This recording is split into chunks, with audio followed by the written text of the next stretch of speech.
you will end up in jail if found guilty of breaking the self-quarantine regulations. This is according to Health Cabinet Secretary Mutahi Kagwe.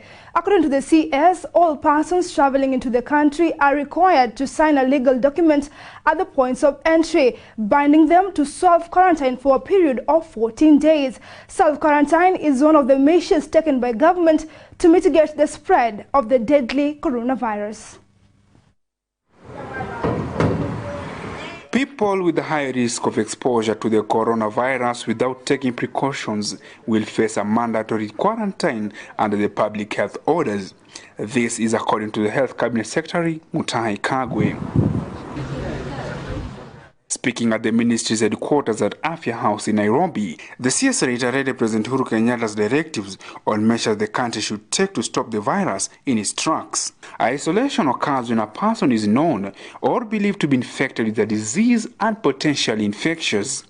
If you know that an individual who has agreed to self-quarantine and you can see them not self-quarantining, please report them to our toll-free number, 719, and let me remind such people that it is an offense punishable by a jail term. Mutahi stated that the Public Health Act invoked should be treated seriously, as he explained that travelers arriving to the country would be compelled to swear a legal document. According to Kagwe, all Kenyan nationals getting into the country or planning to travel overseas will be forced to sign the legal document stating that they are going to be self-quarantined. Under the Public Health Act of 2012, specific powers is accorded to the health authorities and specifically the health CS for the purpose of prevention and suppression of an infectious disease, including search, seizure, and detention powers.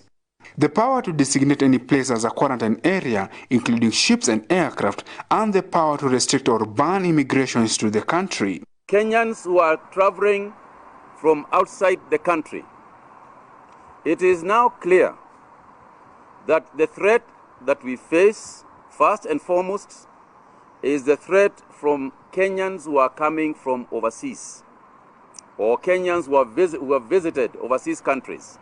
And that is why we had said that Kenyans who are coming in must self-quarantine. Kenyans have been urged to remain calm, and the CS issued a warning against any false alarm spread regarding coronavirus. Adongo Kelvin, KUTV.